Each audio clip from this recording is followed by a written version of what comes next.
Welcome. In this video I will show you how to fix black screen with audio still playing on your DREAMETV.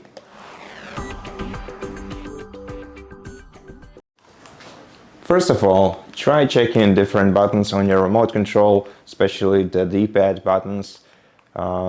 See if this won't wake up your TV screen, and if it doesn't, then simply unplug your TV from the power outlet and let it stay like this for about 2 minutes, and then power your TV cable back into the power outlet and let your TV restart. This should resolve the issue.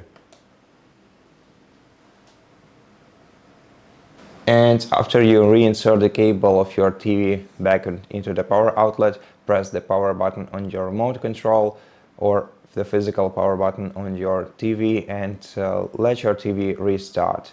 After that, give your TV a moment to load the system, and normally this would fix the issue. And that's it. Thank you for watching this video. If it helped you, please consider subscribing to our channel, leave us a like in the comment below, and I'll see you in the next one.